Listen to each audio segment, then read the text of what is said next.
magnifique. Hein? Ah. Voilà, je crois que nous sommes en direct. J'attends je ne vois pas encore les personnes en ligne. Dès que je vois nos auditeurs, on va commencer, mais pour l'instant, ils ne sont pas encore là. On attend quelques instants. Il y a un temps hein, entre que c'est en direct et que... Je vais voir sur Ah oui, je crois que c'est OK. Alors, je vais voir sur Facebook si nous sommes en direct. Je crois que c'est OK. Si vous êtes là, est-ce que vous pouvez me faire un petit coucou pour me dire si c'est OK sur YouTube et sur Facebook? Et tout de suite, on commence. Ah oui, si, je nous vois sur Facebook. Et tout de suite, on va commencer un passionnant échange entre Stéphane Ayrault. Bonsoir Stéphane. Bonsoir Anna, bonsoir Mathieu, bonsoir à toutes et à tous. Et Mathieu Christophe. Bonsoir Mathieu. Bonsoir tout le monde. OK pour YouTube. Bonsoir à tous, dit Maïs. Les gens commencent à arriver tranquillement. Alors, oui, tout est OK, me dit sur YouTube et sur Facebook. Si quelqu'un est sur Facebook, est-ce que vous pouvez me dire que c'est OK et on est en train de commencer de toute façon. Alors, j'ai voulu inviter ce soir à deux amis personnels et aussi du sommet de la conscience parce que ça fait quelques jours que je fais des lives. Il y a une question qui revient souvent autour de la situation que nous vivons, c'est quoi faire concrètement. Et je voulais vous inviter tous les deux. Je ne vous ai pas donné beaucoup de... Je ne vous ai pas prévenu plus que ça sur le sujet de la conversation. C'était la surprise, Anna. Oui, non, mais c'est bien parce que comme ça, les gens se rendent compte que ce n'est pas un truc hyper préparé, etc., que les gens viennent avec les questions et les réponses déjà apprises par cœur, que c'est vraiment qu'on va se connecter à notre cœur et à répondre comme ça dans le flou de mon présent. Je trouve ça... Promis, c'est pas depuis mars 2020 qu'on a commencé.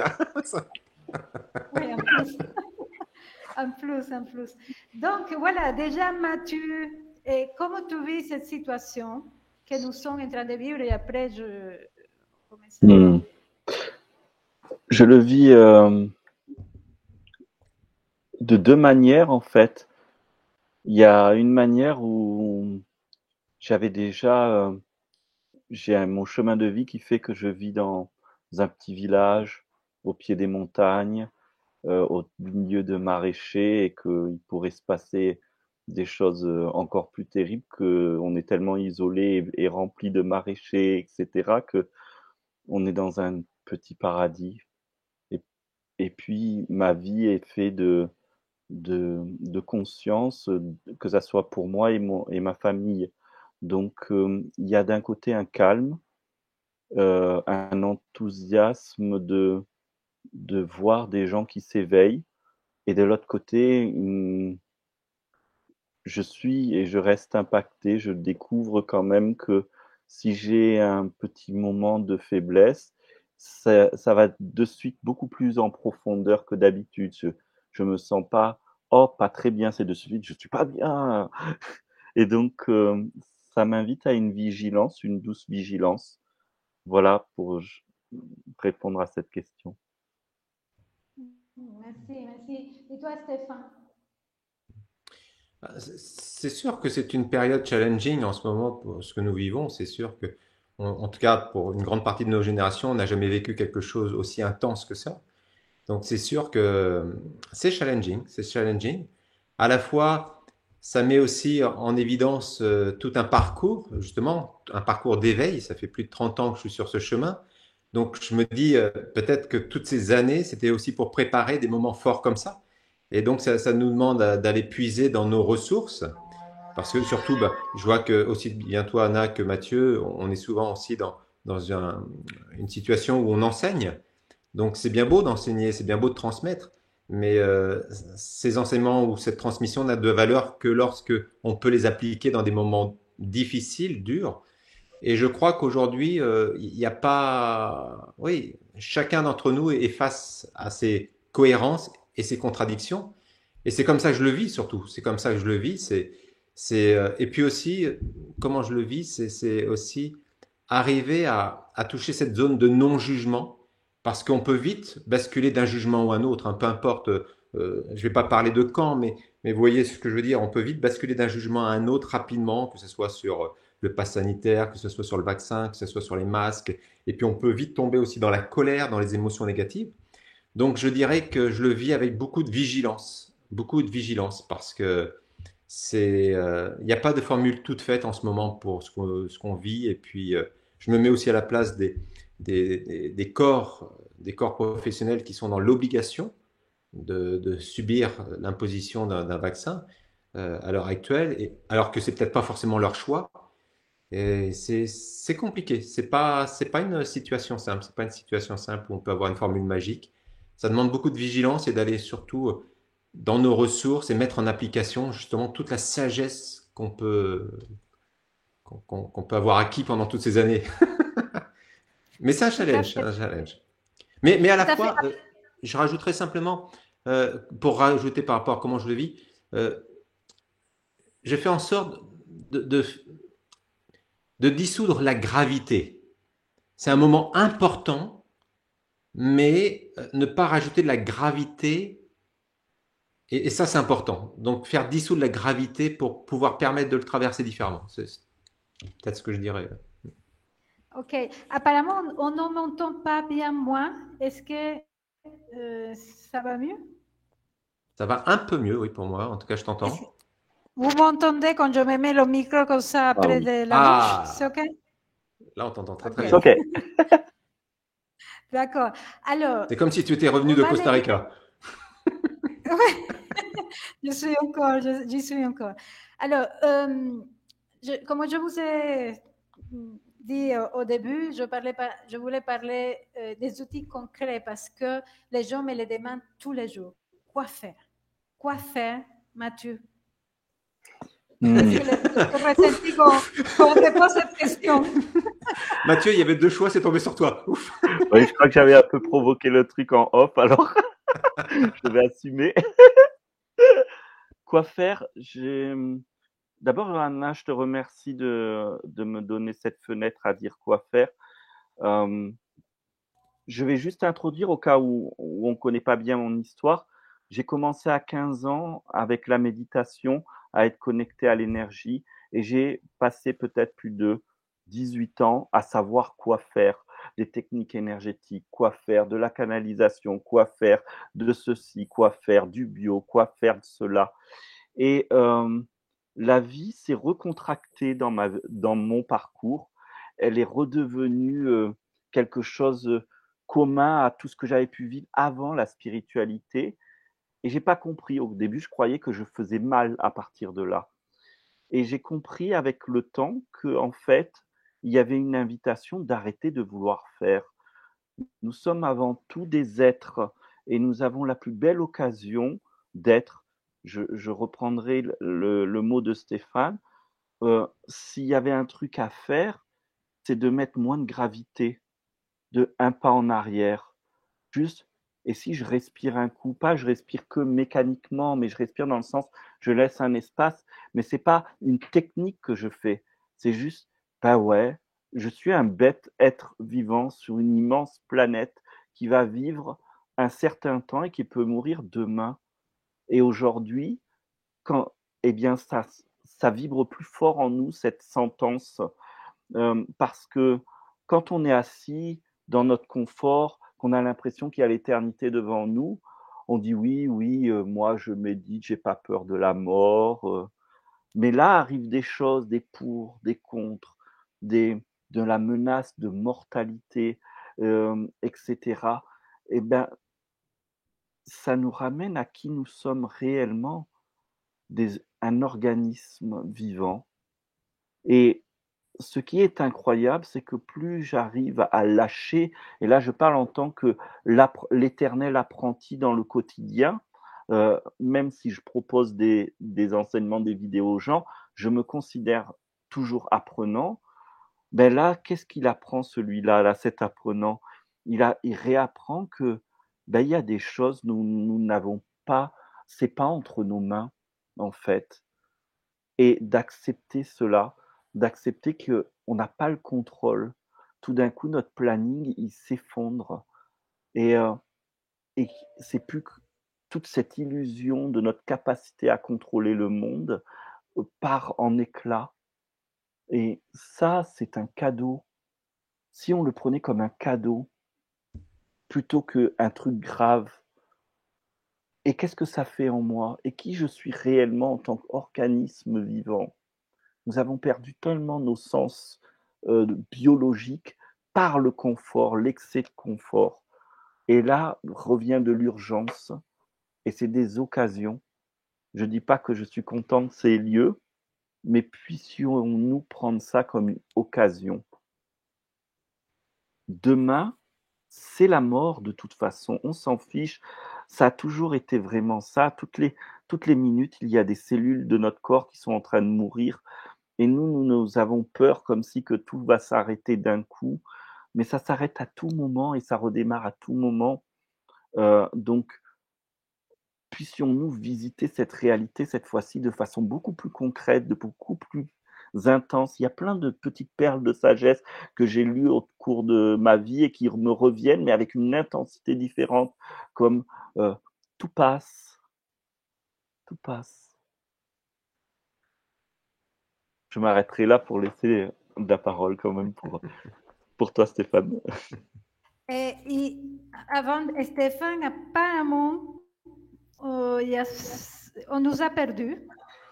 Et donc, on va continuer l'enregistrement, hein, parce que j'ai l'impression que l'enregistrement est bon. Et après, je le mettrai sur Facebook et sur YouTube parce qu'on n'a pas d'autres solutions sur la main. Donc, voilà, mais j'ai vu que tout d'un coup, les gens disparaissaient.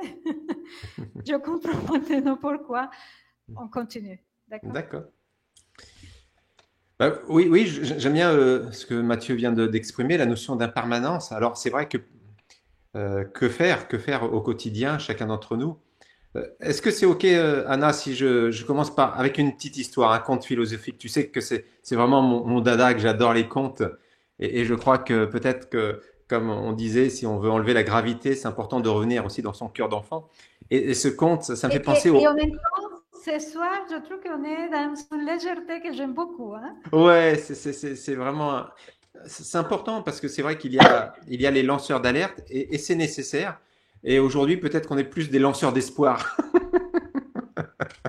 Et c'est aussi nécessaire parce que sinon, on va dans des extrêmes.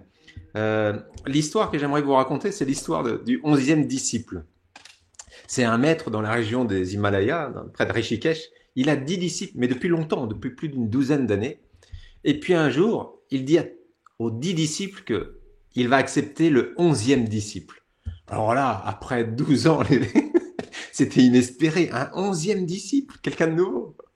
Et là, le 11e disciple arrive. Dans un premier temps, l'accueil, les fleurs, l'atika, je t'aime, tu m'aimes, je t'appartiens, tu m'appartiens. C'est super, l'accueil est vraiment magnifique. Au bout de 2 semaines, 3 semaines, dans le dortoir où ils vivent, ça commence à être le chaos parce qu'il laisse traîner ses affaires partout. Ensuite, il ronfle. Il ronfle vraiment tellement fort que les autres n'arrivent plus à se reposer. Pendant les moments de partage, les moments de connaissance auprès du maître, il interrompt toujours le maître. Il se lève, il va ouvrir la porte, il ouvre la fenêtre, il revient. Au bout d'un mois, les disciples n'en peuvent plus.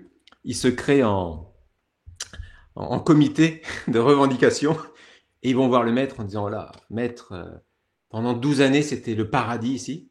C'était vraiment le paradis, mais depuis qu'il est arrivé, là, on n'en peut plus. On n'en peut plus. Donc, voilà, on va vous demander de faire un choix, soit de le garder, ou soit de nous garder, mais en tout cas, on va pas pouvoir être compatibles. Et le maître le regarde, il dit, mes chers disciples, je vous comprends, il n'y a pas de souci. Bah, écoutez, Je vais pas prendre trop longtemps, hein. Mon choix est fait, je vais le garder et vous pouvez partir. Et là, le choc pour les disciples. Comment ça, on a donné 12 ans de notre vie et tu nous largues comme ça pour lui? Il dit oui, oui, oui, oui, oui, oui, oui, oui. Parce que vous voyez, pendant ces 12 ans, moi, je vous ai appris la théorie. En un mois, il vous a appris la pratique. Donc, Excellent. donc, effectivement, que faire? Je partage l'avis de Mathieu, c'est-à-dire revenir aussi à tout ce que nous avons appris, parce que c'est à ce moment-là que c'est essentiel. C'est vraiment à ce moment-là qu'il faut revenir à nos fondamentaux. En ce qui me concerne, qu'est-ce qui me permet de vraiment traverser cette période? C'est déjà, il n'y a pas une seule journée où je ne me fais pas une pause, où je ne suis pas dans mes techniques de méditation, de respiration, mais pas simplement comme un mécanisme, comme l'a très bien dit Mathieu, mais vraiment avec conscience. Et ça n'a pas besoin d'être une technique de 20, 30, 40 minutes, mais simplement revenir à l'acte le plus important de ma vie, l'inspire et l'expire. Parce que le jour où celui-ci s'en va, tous les autres actes n'auront aucune importance. Donc déjà, la première chose, c'est vraiment très pratique, hein. Prenez pas 10 minutes, 15 minutes, 20 minutes, non, simplement une minute, où vous revenez sur l'acte le plus important de votre vie, qui est la respiration. Donc ça, c'est la première chose que je vais faire. La deuxième chose que je vais faire, c'est revenir au discernement. C'est-à-dire pas prendre pour acquis tout ce que j'entends, que ce soit sur les médias traditionnels ou sur les médias alternatifs. Et là, je trouve qu'aujourd'hui, le danger que nous avons, c'est d'avoir délégué notre discernement à ce qui se passe aujourd'hui. Et c'est hyper important de se réapproprier ce pouvoir. Revenir dans ce discernement, faire en conscience, demander à la partie la plus élevée en moi, quel est mon choix? Comment je me positionne? Quelles sont mes valeurs? Est-ce que je reste aligné avec mes valeurs? Est-ce que je vais faire tel ou tel acte, que ce soit de se faire vacciner ou pas, parce que quelqu'un me le dit? Parce que quelqu'un me l'impose? Ou parce que quelqu'un a peur? Donc pourquoi je fais les choses? Donc revenir à ce discernement. La troisième clé qui est pour moi très importante, c'est prendre du recul. Et Mathieu l'a mis un petit peu en évidence, Mathieu, pour moi, c'est vraiment essentiel, c'est prendre du recul. Prendre du recul. Ne pas prendre les choses pour argent comptant. Je prends du recul. Comment je me sens? Là, ici, maintenant. Je me fais une pause. Je prends du recul. Comment je le vis avec ma famille? Comment ma famille le prend? Quels sont les choix des uns et des autres, hein? J'ai vu aussi, c'est comment elle s'appelle? Oh, c'est parti très très vite. Oui, en tout cas, c'est une personne qui disait par rapport à l'amour qu'on peut porter à nos enfants. Et la quatrième chose, pour ne pas faire trop long, parce que je sais que notre temps est limité ce soir, Anna, et la quatrième chose qui est très essentielle pour moi, c'est ne pas être dans le clivage, accueillir, vraiment ne pas être dans la dualité. Et je sais que Mathieu, il adore la méditation, donc en ce qui me concerne, je suis un peu pareil, c'est ma voie de prédilection, la méditation, le yoga, la voie de non-dualité. Pour moi, je suis vraiment dans la non-dualité. Et percevoir à chaque jour, c'est une gymnastique, hein, c'est vraiment une gymnastique. Mais chaque jour, je décale mon attention, mon esprit, pour passer du binaire, de l'opposé, bien, mal, correct, pas correct, d'accord, pas d'accord, vacciné, pas vacciné, pas sanitaire, pas sanitaire, tu vois, un monde très binaire. Un ancien monde, je dirais, qui est très binaire, très opposé. Et d'aller vers un monde où, dans le monde du yoga, on dirait un monde où on va beaucoup plus toucher une triade. C'est prendre conscience qu'il y a effectivement ce qu'on appelle les gunas dans la voie du yoga, c'est-à-dire sattva, rajas et tamas. Quelle est la qualité de conscience dans laquelle je fais les choses? Est-ce que c'est lumineux, joyeux? Est-ce que je fais les choses par amour d'eux ou par peur d'eux? Après, il va y avoir rajas, qui est beaucoup plus dynamique. Ça peut être l'irritabilité, la colère, l'agressivité, l'action en tant que telle. Et tamas qui va être beaucoup plus la lourdeur, la dépression, être, bah voilà, je peux plus rien faire. C'est plus dans mes mains, j'ai plus de pouvoir. Vous voyez? Arriver à sortir du bien-mal à vraiment quelle est la qualité de conscience dans laquelle je m'exprime en ce moment et vers quoi j'ai envie de me tourner. Donc je dirais que ce sont les 4 étapes, il y en a d'autres, mais pour rester succinct, c'est vraiment 4 outils que je fais tous les jours. Avoir cette approche. Ouais. Wow, merci Stéphane. Merci. Mm-hmm. Vraiment, je trouve ça super précieux ce que tu viens de nous de nous offrir. Merci beaucoup. Et C'était c'est un utile. challenge, hein, c'est pas acquis de tous les jours, hein, c'est vraiment revenir encore, hein, ça c'est. Hmm. Hmm. Oui, et Mathieu, tu sais, cette semaine, moi, ça m'a beaucoup plu, c'est tout ce live que je fais. Et une des choses que j'ai constatées, c'est qu'il y a beaucoup de colère, il y a beaucoup de peur. Hein, je ne sais pas, les soignants, certains qui risquent de perdre son emploi. Et il y a deux autres personnes qui m'ont dit que parfois le discours spirituel peut être perché parce qu'on ne tient pas en compte de ces choses tellement concrètes, c'est-à-dire peut-être en septembre, je n'aurai plus d'emploi. Et que dire aux gens, ouais, ben, connectez-vous à votre cœur, il peut le trouver perché. Quelle est ta perception sur ces remarques? Quel est ton ressenti sur ces remarques Mhm. qui m'étaient faites pendant cette semaine? Merci. Je, je comprends cette sensation de message perché.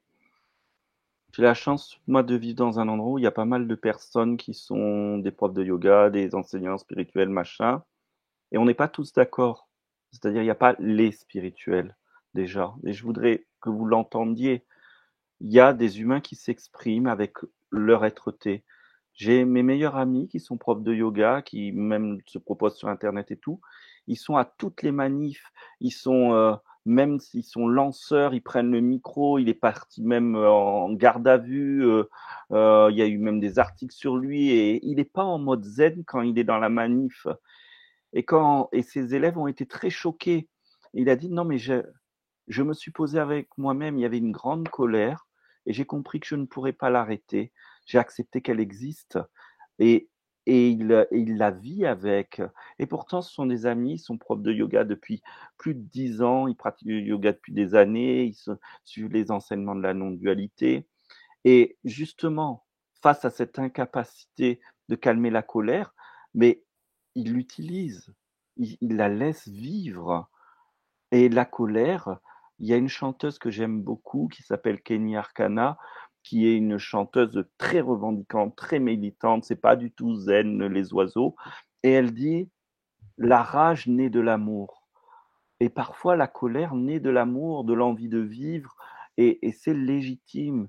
On pourrait lui donner un mot plus soft, comme plus spirituel, qui pourrait dire notre énergie de préservation, notre énergie de protection se manifeste avec l'envie soit d'aller se vacciner, soit d'aller lutter contre le vaccin. Ça va dépendre de à quoi elle impacte cette énergie de protection, suivant ce qu'il y a dans notre tête. Et pour moi, je pense que l'expérience est juste et bonne. C'est-à-dire que j'ai mon parti pris en tant que Mathieu. Mais par contre, celui qui va défendre corps et âme le parti à l'opposé du mien, puisse-t-il être en accord avec les forces qui sont en lui et qui l'animent. Et si c'est d'être plutôt dans le même point de vue que moi, puisse-t-il être en accord. Et si c'est être neutre, puisse-t-il être en accord, en fait. Il n'y a pas une bonne position, il y a ce qui vous habite. Ça, c'est un premier point. Et le deuxième point qui est très important pour moi, et j'accompagne individuellement pas mal de gens et j'appuie là-dessus et ça provoque des résultats, c'est que la spiritualité, à la différence de la philosophie, c'est que ce n'est pas quelque chose de mental. La spiritualité indique qu'il existe quelque chose de plus gros, plus grand, qu'on peut appeler comme on veut, suivant les traditions, qui nous supporte. Et ça, c'est important dans cette période, parce que si vous mettez votre attention dans votre cœur ou dans votre respiration, et pour pas disperser, je vais reprendre la respiration. Vous êtes dans votre respiration, mais simplement dans l'inspire et l'expire mécanique. Vous n'êtes que dans 1% de la respiration. Mais si vous vous plongez dans la respiration en sachant que vous inspirez toute la vie à chaque minute, que vous expirez toute la vie à chaque minute, et que ce qui vous inspirez et expirez, il y a des gens qui vivent sans manger grâce à ça, il y a des gens qui guérissent grâce à ça. Alors peut-être vous non, mais c'est la même chose que vous respirez. Quelle place vous autorisez à ça? Quel abandon à cet illimité qui n'a de cesse de vouloir nous soutenir, on laisse place. Et moi, j'invite, il n'y a pas longtemps, et je vais donner ce truc parce que je l'ai donné à une personne qui me suit qui suit un accompagnement individuel. Je lui ai dit, entre les 2 séances, je te demande juste de faire ce mantra. C'est merci de m'aider, merci du fait que vous m'aidez tout le temps, même si je le sais pas. Et quand on s'est revu la semaine après, elle dit, ça a transformé ma vie. Et même à un moment donné, je me suis mis en colère avec mon compagnon. D'habitude, ça prend des proportions. Et là, j'ai senti quelque chose qui m'a soutenu, ma colère, poum, ça s'est déplacé. J'ai commencé à avoir des idées hautes. J'ai même réussi à faire de la CNV. Et finalement, ça s'est résolu. Et même mon compagnon, il m'a remercié de l'avoir laissé parler jusqu'au bout. Et nous sommes tout le temps accompagnés et aidés. Pourquoi ça marche pas? Parce qu'on veut tout faire tout seul. On se laisse pas aider.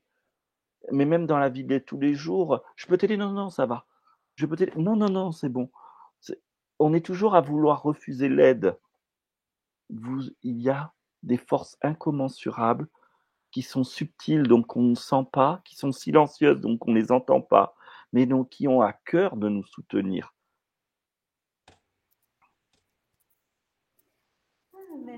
Merci Mathieu.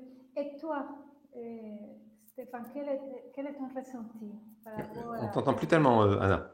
Ah, désolé, merci Mathieu. Et Stéphane, toi, quel est ton ressenti par rapport à cette personne qui croit que la spiritualité est un peu perchée et déconnectée de l'actualité que nous sommes en train de vivre en ce moment? Les réponses spirituelles, hein, je parle. Oui, à la fois, on est tous spirituels en venant sur cette planète. Nous sommes des esprits. Donc, à un moment donné, c'est soit on le reconnaît, on le reconnaît pas. Après, pour moi, en ce qui me concerne, j'ai toujours privilégié l'accueil des émotions et l'exemple que tu as donné, Mathieu, est super par rapport à ton ami professeur de yoga. Ça me fait penser à un grand texte qui est la Bhagavad Gita, que tu connais forcément. Et puis, effectivement, il y a Krishna, donc le Seigneur Hare, donc Krishna, qui donne un enseignement sur un champ de bataille à son disciple qui est Arjuna. Et puis Arjuna, il est en pleine période de dépression parce que il doit faire face à une guerre, mais contre sa famille. Contre sa famille. Et là, il y a Arjuna qui baisse les armes, il dit non, mais je peux pas me battre. Et Krishna qui dit non, non, tu dois y aller. Tu dois défendre les valeurs que tu portes. Tu dois défendre les valeurs que tu portes. Et à la fois, c'est important, je pense, que de défendre les valeurs que nous portons. Une fois de plus, ça restera les valeurs que nous portons. Mais ça va dépendre de l'intention dans laquelle nous le faisons. Est-ce que je suis dans ce jugement? Est-ce que je suis dans la colère? Est-ce que je suis dans l'agressivité? Après, il y a des colères saines. Hein. Je dis toujours que la colère, en fin de compte, pour moi, la colère, c'est l'amour de la perfection. C'est un désir de perfection. Mais comme on ne voit pas la perfection en face de nous, tout de suite, l'énergie de la colère monte. Donc, il y a ce désir de perfection. Donc, je dirais que non, ne pas refouler nos émotions parce que la période... Et peut-être que si on est un peu plus sincère avec nous-mêmes, ce plan terrestre est un laboratoire émotionnel. Depuis le début de notre naissance à maintenant, on n'a pas attendu un Covid, on n'a pas attendu une crise sanitaire.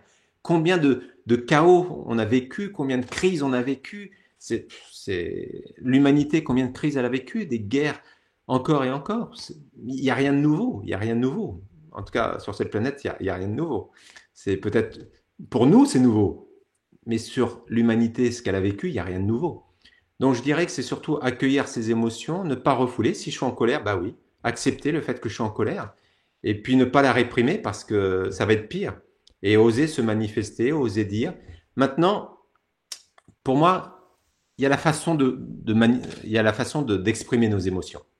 Et c'est ça peut-être le plus important pour moi. C'est est-ce que je vais justement, sous l'émotion, est-ce que je vais créer encore plus de torpeur? Est-ce que je vais en créer plus de mal-être, plus de colère chez l'autre? Est-ce que je vais activer encore plus une énergie pesante et négative? Ou est-ce qu'avec ma colère, parce que si on regarde les textes, hein, il y a des colères saines. Quand Jésus il est rentré dans le temple, il n'a pas dit « Mais qu'est-ce que vous faites les amis? Vous êtes en train de souiller le temple ?» Non, non. Il est arrivé dans le temple, il s'est mis en colère parce que ils avaient fait du temple un lieu de marchandage. Donc, il faut pas croire que les grands maîtres ne se mettent pas en colère. C'est comme si toi, Anna, quand tu étais avec tes enfants de bas âge et que tu vois ton enfant aller peut-être se rapprocher de la prise électrique, tu vas pas lui dire, ben non, ne fais pas ça, ne mets pas tes doigts dans la prise électrique parce que 220 volts, tu sais, c'est énorme, hein, 220 volts. Hein. Non, tu vas montrer de la colère. Mais ça ne veut pas dire que tu es en colère. Et je crois qu'aujourd'hui, c'est peut-être la subtilité qui est nécessaire pour nous. C'est dans quel état de conscience, une fois de plus, je reviens dans ma qualité de conscience. Dans quelle qualité de conscience je fais émerger mes émotions? Est-ce que je suis dans le tamasique, la lourdeur, l'apathie? Est-ce que je suis dans l'agressivité, l'irritabilité? Ou est-ce que je suis dans un état de conscience plus serein, plus calme? Et là, je vais faire émerger mon émotion. Donc, je dirais qu'il n'y a pas de réponse toute faite, mais ça va dépendre de la qualité de mon intention qui va aussi faire la différence dans la qualité de l'expression de mon émotion. Merci. Et pour toi, Mathieu, est-ce que concrètement, parce que ce mot a été répété plusieurs fois cette semaine, est-ce que concrètement, pendant toute cette crise, il y a eu l'agitation en toi et tu as retrouvé d'une façon ou d'une autre l'alignement avec tes outils ou avec une position, comment ça s'appelle, une position intérieure ou une action extérieure? Comment tu as fait dans des moments d'agitation? Je vais sûrement je vais pas redire ce que j'ai dit, mais Oui. je vais illustrer ce qui a été dit. C'est-à-dire que depuis le 20 mars 2020, depuis le 11 mars 2020 jusqu'à aujourd'hui, déjà avant c'était une réalité, pour reprendre, mais il y a eu des angoisses, des peurs qui sont arrivées de plus loin. Il y a eu des grands moments de paix, il y a eu des grands moments de déstabilisation. Il y a eu des moments où j'ai utilisé par exemple la méditation et ça m'a calmé immédiatement. Il y a des moments où je me suis mis en méditation, ça m'a excédé encore plus. C'est important de... j'ai écouté ce matin un interview d'Idriss Aberkan et j'ai aimé ce qu'il a dit. Il a écrit un livre qui s'appelle Libérer son cerveau et il disait libérer l'individu. Je pense qu'on est dans une véritable invitation à la libération de notre individu, de nos aptitudes. Nous sommes les fruits quasiment tout le monde est allé à l'école, donc nous sommes les fruits d'une éducation qui est hétéronome, c'est-à-dire qui nous apprend à faire plus confiance en l'autre qu'en nous-mêmes, et les choses se déstructurent. Nos émotions par rapport en tant qu'énergéticien, parce que même si c'est pas ce que je mets en avant, j'ai quand même tellement cultivé l'énergétique que j'en suis toujours conscient. En tant qu'énergéticien, il faut savoir que c'est un phénomène planétaire, ce Covid, et c'est pas. Donc, du coup, quand il y a colère, c'est pas un nuage énergétique de colère localisé juste à un endroit. Il est planétaire. Il n'y a pas eu de nuage d'anxiété, de peur, de colère dans l'histoire de l'humanité aussi forte que maintenant. Donc, c'est normal qu'on ait saisi d'une façon inhabituelle et déstabilisé de façon inhabituelle. C'est une occasion de redevenir des êtres libres et autonomes. La première chose, c'est exactement ce qu'on vient de dire. Je suis en colère. Au lieu de vouloir arrêter cette colère, au lieu de dire ah non, je suis spirituel, je ne peux pas être en colère, c'est qu'est-ce que je fais de cette colère, comme il a été expliqué autant par moi que par Stéphane. Comment je l'utilise? J'ai peur. Comment je laisse cette peur œuvrer à une meilleure conscience? Comment je peux l'utiliser dans le sens, si on prend la prise électrique, ça peut être autant la colère que la peur qui nous fait agir. Je suis dépité, et bien comment j'utilise avec ce qu'il y a en moi? C'est-à-dire que quand on s'observe, et la méditation est pour moi l'art sacré de se connaître par soi-même, être le connaissant de soi-même par soi-même, eh bien on découvre qu'on est loin d'être un. Et on est loin d'avoir qu'une seule force en nous. Et quand enfin on est éveillé à ça, on peut être en colère parce qu'en même temps, on peut être en paix et en même temps, on peut être, déstabilisé et en même temps enraciné. Donc on va pouvoir jouer de notre déplacement d'attention pour nourrir la bonne intention et je vous invite vraiment à être des observateurs de vous-même quant à qu'est-ce que vous avez à faire. Ça, je vais volontairement utiliser un mot fort, j'en ai rien à faire. C'est-à-dire, ce que vous avez à faire, c'est pas là que ça se joue, en fait, la vraie libération. Et toi, Steph? Stéphane, tu Oui, continues? oui. Oui, ouais, il y a un mot qui pour moi est très important, Anna, en ce moment. C'est quoi qu'il arrive, même si on a l'impression qu'on nous enlève des libertés, c'est important de toujours se rappeler qu'il y a une liberté qu'on ne peut pas nous enlever, c'est notre liberté d'âme. Et je crois que pour moi, ça c'est très important par rapport à ta question que tu as posée notamment à Mathieu. Comment, d'un certain côté, je me sens quand même pas mal privilégié. Je me trouve quand même pas mal privilégié. J'ai choisi la vie que j'ai choisi la vie d'être autonome, d'être indépendant, et c'est vrai que je vais à mon propre rythme. Donc c'est vrai, c'est un choix, mais c'est aussi des années qui m'ont amené à ce choix-là. Pour des personnes qui vont au travail de tous les jours, dans un contexte où ils sont avec des employeurs, des obligations, beaucoup de personnes que j'accompagne qui m'envoient, hein, Stéphane, voilà, mon employeur vient de nous envoyer une lettre, en tout cas, vient de nous dire que si on n'est pas vacciné à la fin du mois, il y a licenciement. Donc, j'imagine toutes les peurs qu'il y a derrière. Et à la fois, avoir confiance que c'est pour un plus tout ça. C'est peut-être pas évident à le voir tout de suite. C'est peut-être pas évident à le voir. Est-ce un bien, est-ce un mal? C'est peut-être pas évident à le voir. Mais en tout cas, c'est sûr que c'est pour un plus tout ça. Donc, je me sens privilégié, Anna. Je me sens privilégié. Et puis, cette crise, comment je l'ai vécue, d'un certain côté, c'est comme si c'était un ensemble d'événements qui ont fait que ça tombait au bon moment pour moi. Parce que j'étais, voilà, comme Mathieu, comme toi, tu enseignes beaucoup. J'étais tout le temps sur les routes. J'étais très peu chez moi là, avec mon épouse. Et en fin de compte, j'avais décidé de moins voyager. Et ça s'est produit à la période où il y a eu ces restrictions, ce lockdown. Donc pour moi, c'était comme un cadeau en fin de compte. C'était comme, waouh, l'univers m'oblige à ne pas bouger dans le coup. Donc c'était, et puis ça m'a permis d'aller plus en ligne, alors que j'étais beaucoup plus sur le terrain. Ça m'a permis d'écrire un ouvrage. Donc je dirais que je me sens quand même privilégié. Mais au-delà de ce privilège, ce que j'ai envie de partager avec ceux qui nous écoutent, parce que c'est surtout eux qui sont importants aujourd'hui, là, ceux qui nous écoutent, c'est leur dire, ne vous laissez pas vous prendre la liberté d'âme. Ne laissez pas faire en sorte qu'on va nous diviser. Hein. On doit rester unis, on doit rester amis, on doit rester. Il n'y a pas de vaccin vacciné, non vacciné. Depuis quand un vaccin crée un clivage? J'ai fait ma fièvre jaune, j'ai fait le tétanos, j'ai fait tous les vaccins. Il n'y en a aucun qui m'a clivé en disant, quand j'ai fait ma fièvre jaune, je ne suis pas arrivé dans ma famille en disant, oh, toi, t'es vaccin fièvre jaune. Il n'y a personne, il n'y a pas un restaurant qui m'a dit, oh là, toi, vaccin fièvre jaune. Personne m'a dit quoi que ce soit. Donc, je crois qu'il faut faire attention à tout ce qu'on nous impose et le discernement est essentiel en ce moment. Parce qu'il faut revenir sur notre histoire. Il faut revenir sur notre histoire. À quel point une épidémie est si importante qu'il faut aller triturer le nez pour vraiment chercher à voir si on est vraiment contaminant ou pas.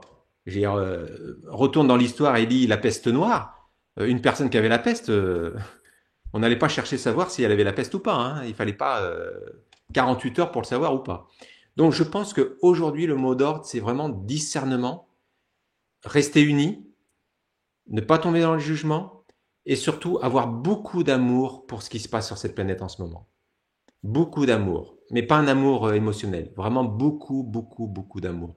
Et je crois que c'est parce qu'on sera dans cet amour qui fait qu'on sera dans cet accueil, qu'on ne sera pas dans cette division, que là, on pourra passer cette phase avec force et stabilité. Merci. Et je vais vous donner aussi un outil concret que j'utilise quand je suis dans l'agitation qui m'aide à retrouver mon alignement. Et après, je vous donnerai la parole pour le mot de la fin parce qu'on va Oh, déjà, oui. déjà. Ouais. Et bon, j'espère que tout ça, que quelqu'un nous regarde parce que c'est tellement beau tout ce que tu dit ce soir. Il y a En tout, eu des belles, en tout cas, comme etc. Mathieu l'a dit, il y a le plan visible et le plan invisible. Sur le plan invisible, il y a plein de gens qui nous écoutent. Tout à fait.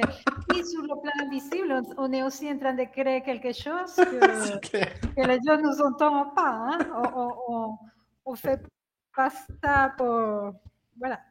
Alors, moi, mon outil concret, quand je suis dans l'agitation et parfois que je vois, parce que je crois que quelque chose qui crée l'agitation, c'est que parfois on ne voit pas le sens des choses. En tout cas, dans mon cas. Hein. Et parfois, je suis dans l'agitation parce que j'ai des doutes, j'ai des peurs, etc. Et je demande, c'est une question, j'aimerais voir le sens de cette situation. Montrez-moi le sens de cette situation. Je suis très connectée au monde subtil, donc je demande, montrez-moi le sens de cette situation. Et parfois, la réponse, qui souvent me calme et m'aligne, bien par un livre, bien par une conversation avec un ami. Et j'ai la chance d'avoir des amis tellement sages comme vous êtes en train de voir ce soir. Ou ça vient dans une, je ne sais pas, dans la vie va m'amener ces réponses. Et ça c'est pas un seul outil, j'en ai plein, mais celui-là m'aide énormément voilà, quand je suis dans une agitation et je ne comprends pas et je suis dans la réactivité, etc. Donc voilà, montrez-moi le sens de cette situation. Et parfois, la réponse, elle est profonde, elle manque, elle m'aligne rapidement. Voilà, ce petit outil que je voulais partager avec vous. Mathieu, le mot de la fin. Euh,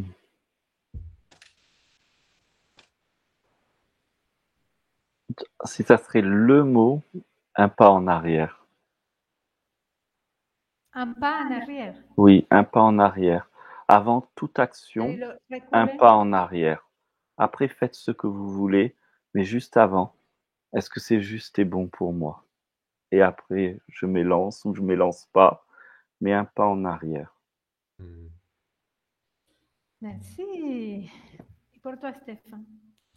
J'aimerais vous chanter un mantra de la tradition védique qui est c'est Purnamada Purnamidam, qui est le mantra de la complétude. Hein.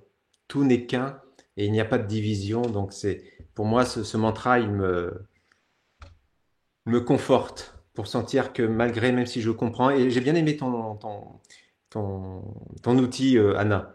Hein, bien aimé ton outil où, ok, donnez-moi la compréhension par rapport à ça. Donc c'est vraiment cette complétude et puis on fait ce pas en arrière, prêt pour faire le mantra ensemble. Super. Om Purnamada. Je vais le chanter 3 fois le mantra et on peut rester peut-être une minute avant de se terminer.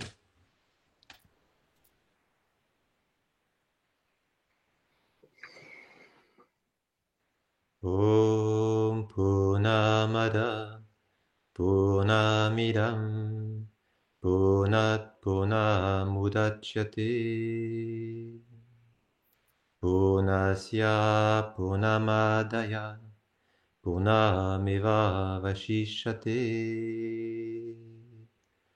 Om Shanti Shanti Shanti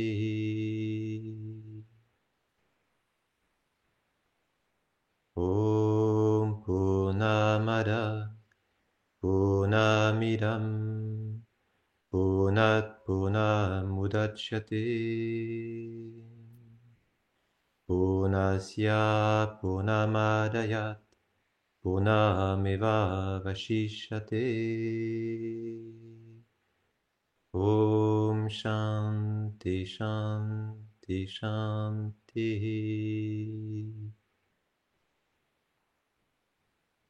Om Purnamada Purnamidam Purnat Purnamudachyate Purnasya Purnamadaya Purnameva Vashishyate. Om Shanti, Shanti, Shanti.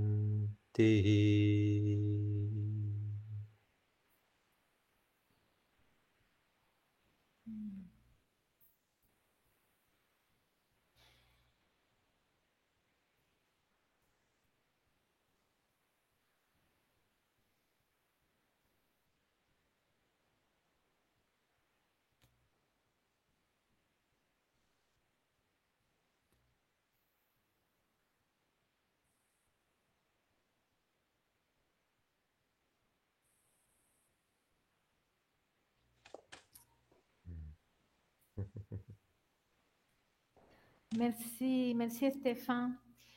Et si vous voulez aller plus loin dans cette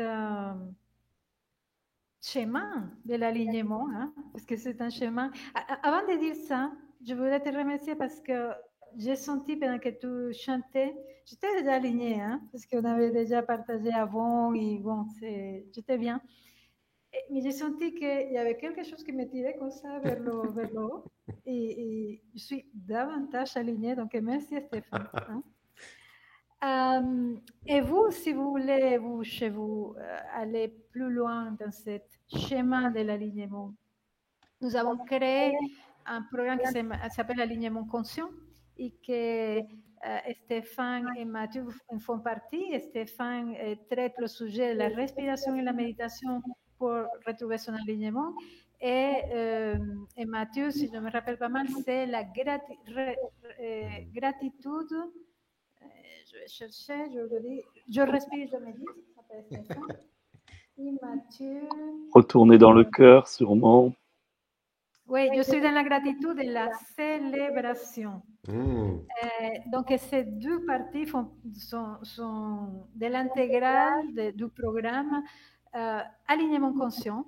Et vous, si vous avez envie de savoir plus, si vous êtes sur YouTube, c'est en bas, et sur Facebook, c'est en haut. Il y a le lien pour cliquer et connaître davantage ce magnifique programme que nous avons fait avec Mathieu et Stéphane, mais pas seulement, avec d'autres experts du sommeil et la conscience aussi.